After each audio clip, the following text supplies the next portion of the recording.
Well, hello, everyone. I'm Mark Curtis, Nexstar Media of West Virginia's chief political reporter and a broadcaster of many years, and I'm with some legends here. I want to introduce Tom Ressler, who is the chairman of the committee that picks the Hall of Fame inductees to the West Virginia Broadcasting Hall of Fame. Good to see you, Tom. And, of course, the legendary Randy Dameron, who's a member of the Hall of Fame, a longtime radio voice, still on the radio here in West Virginia. Great to have you guys both here. We're going to meet the inductees in just a second. We have 3 this year, but we lost a legend this year, and I want to pay tribute to Charlie Cooper. Let's give a shout out to Charlie. Charlie, Tom has a committee of folks that handle the Broadcasting Hall of Fame, but Charlie was one of 3 of us, and we miss him dearly. What a legend in broadcasting here in West Virginia. Yeah, shout out to Charlie Cooper. What a great voice. And Tom, you mentioned this is a committee that decides who gets inducted into the West Virginia Broadcasting Hall of Fame. Let's give a shout out to all the committee members. Yeah, let's do that. We put this committee together when we started in 2006, and some of them have been there since the beginning.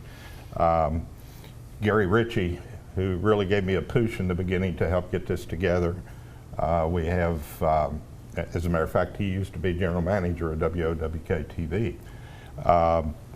We have Mike Buxer, was with West Virginia Radio. We have Michelle Christ, who's the executive director of the West Virginia Broadcasters Association. We have Bill O'Brien, one-time mayor of Beckley and a radio person, and Ralph Allenball from Parkersburg. And who am I missing? Well, made up of a lot of broadcasters. A lot of broadcasters, yes. A lot of members of the Hall of Fame as well. And I can't miss Sean Banks from right here at WOK-TV. He's also on the committee. Yeah, you mentioned Gary Ritchie. He hired me at WCJB TV 20 in Gainesville, Florida in 1986 to be a reporter. Wow. And so I owe him a great debt of gratitude. I've known him for a long, long time. Listen, I was fortunate enough this year to do the interviews with the 3 inductees, 3 fascinating gentlemen, 3 legends in the broadcasting business. Let's take you to those interviews right now. Well, greetings, everyone. I have the high honor and privilege this year to introduce the new class of members of the West Virginia Broadcasters Hall of Fame. We're inducting 3 gentlemen this year, and I want to introduce the first one, Francis Fisher, a legendary broadcast engineer born in Parkersburg, West Virginia. It's an honor to meet you. Well, thank you. You shot for the moon right away. You went to New York City and got a network job at NBC Radio I did it backwards. Yeah, your first job. What was that? I mean, you worked with the likes of Ed McMahon, Wolfman Jack, Don Imus, Edgar Bergen. What was that like?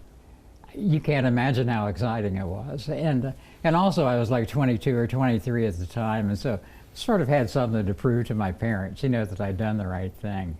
So that first day on the job, as a matter of fact, I said, "Where's the John?" And they said, over there. And so I went, and next year and all over was Chet Hundley. And the famous newscaster from the Huntley-Brinkley Report. Yeah. Oh, that's amazing. Well, eventually you were drawn back you married and came back to West Virginia. Yes. You worked in radio at WDNE in Elkins, and you made a friend up there by the name of Larry Gross. Yes. Which led to a lot of things. You also worked in radio in Berkeley and here in Charleston. What was that transition like coming back from New York to smaller town radio rather than the network? Well, I never expected to be in broadcasting again because I was a network engineer. No networks in West Virginia. Not until these days, but now we are networked, and I was fortunate enough to play a part in the construction of the public broadcasting network. Well, let's talk about that. You met Larry Gross, who eventually he was a musician, came up with the idea, I don't know who did it first, Mountain Stage, and you were the chief engineer on Mountain Stage for many, many years, which became a network broadcast on public radio across this nation. Yeah, not supposed to happen. People would say to us, you have to move the show to New York because that's where the people are. And we'd say, no thanks. Well, that's part of the attraction of it. Musicians love to come here, perform it, if it's at the Cultural Center or around the state, and they scratch and claw to get on that program. They absolutely do, and it's like they're calling us now. It's a wonderful situation. What's your proudest moment or memory in this industry? Oh, goodness. I know there's so many. Yeah.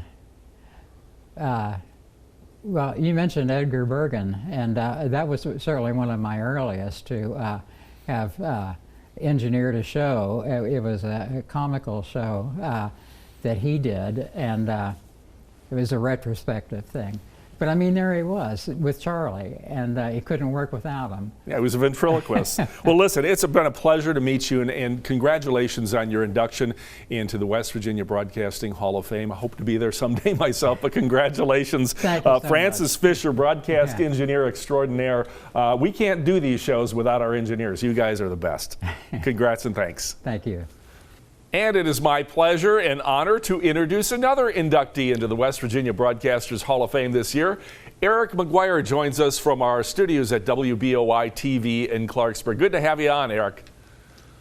Good to be with you, Mark. Well, not to give out our ages or anything, but you and I started in radio 1978 right out of high school, so I gather we're in that ballpark. We're not going to mention a number, but what about being a young radio listener drew you to this profession? I grew up on a dairy farm, and I had always listened to radio. I'd always had a transistor radio under my pillow at night, and I would tune into the clear channels like WLS Chicago, and I was a big fan of John Records Landecker and all of that stuff, and I just loved it. And then I built a little radio station kit from Lafayette Radio Electronics for, I don't know, it was like $100, and you could broadcast for about 200 yards. And I would go out and tune my grandmother's radio in and say, I'm going to do the news. And I'd run back across the yard. And I'd come back out, and she already had the station changed. Didn't do well in the ratings at first, I take it. No, I don't. She wasn't a fan of Grand Funk Railroad, I think. Boy, I had a very similar start. This is kind of chilling to compare. Now, you worked in radio in Elkins, Clarksburg, Grafton, Morgantown, Weston. You were on the statewide West Virginia Metro News radio network for a time. You did characters. You're known for your character voices. Give us a couple of samples. The character voices. One of the most popular ones was this George Frick on sports, and the thing was that he never really talked about sports. He would get sidetracked, and there was also this hint that maybe he was half drunk the whole time he was on the air. And I would be like, "Good morning, everyone. This is George Frick on sports." But then the story would change, and it wouldn't even be about anything having to do with sports. It was just him going off for no reason whatsoever, and you just sit there and go, and let him go off for 3 minutes and then move on. You're also George. I was going to say, you're also known for some musical skits you did, something called Right About Here about the 1993 Mountaineers team. Oh my God! Became a big hit. That was the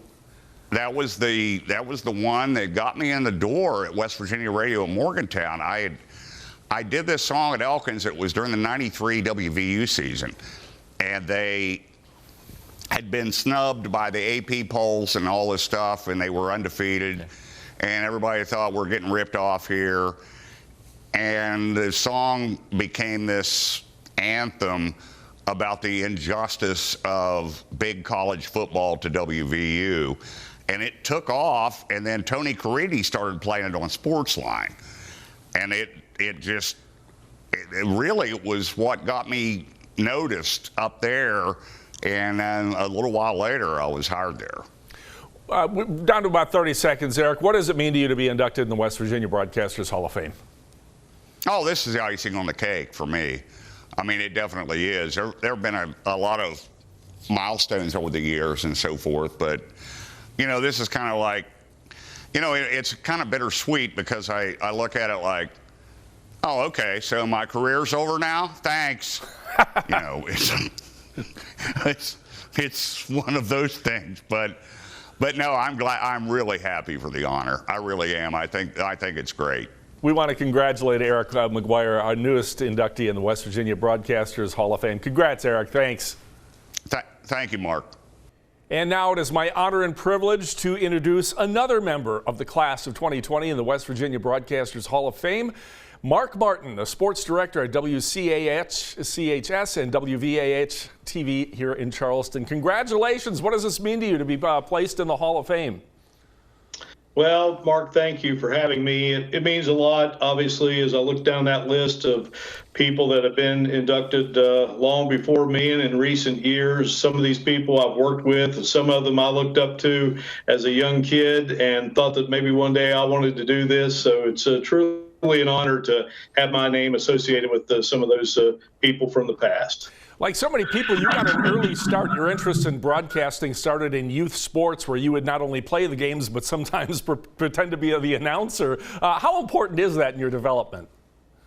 Well, as I look back on it, that was pretty much my life, playing sports. And if I wasn't playing sports, I was in my room pretending to do television, radio, write about it, what have you. And I was a T-ball kid, like a lot of kids, when I was 5 years old. And that led to a lifetime of sports, and played college football, and wrapped up playing when I was 21 years old. Realized I couldn't do it anymore, so there had to be something else. And I wanted to be a sportscaster and a sports writer, and it all worked out for the best. I want to mention you're truly a multimedia guy. You're not just on television. You did newspaper work, you did radio work. You're, of course, still on television. I know you do, like everybody else these days, doing internet stuff. You even wrote a book. What was that all about? Well, this gentleman, Paul Lanham, had graduated with my parents from the Ripley High School class of 1947. He had just gotten hired in the National Football League when my parents had their 25th class reunion, and I became a fan of his, and he would send me game programs, and from that moment on, we just had this bond. And in the late 80s, I discussed writing a book about his career that started at Ripley High School as a head football coach, led to college and into the NFL. He coached in 2 Super Bowls, wonderful man, passed away about a year ago, and he was just like another father to me. And so that's kind of how that all came about, and real proud of that. Well, I'd like to read that someday. Listen, what's the highlight? I mean, you also do Marshall football and basketball. I mean, is that the pinnacle, or what's your favorite thing? Oh my gosh, that is a tough question, Mark, because I've just enjoyed every facet of it, from when I started as a young guy writing for the local newspapers, which I still have been able to contribute down through the years, 40 years worth, and then into radio, and then into television. But I think truly, Mark, it's just people like you, just getting to make friendships with those in the business, and all the coaches and players and athletic directors, principals, you name it, that I have had the chance to be a part of their lives and report on what they've been doing in the world of sports. I think that's just really, truly been the highlight for me. Yeah, you're right. All the people we get to meet, that really is the pinnacle of our careers. We meet so many nice and great and talented people, and it's really wonderful. Well, we want to congratulate Mark Martin from WCHS and WVH-TV here in Charleston for his induction in the West Virginia Broadcasters Hall of Fame. Congrats, Mark. All right. Thank you, Mark.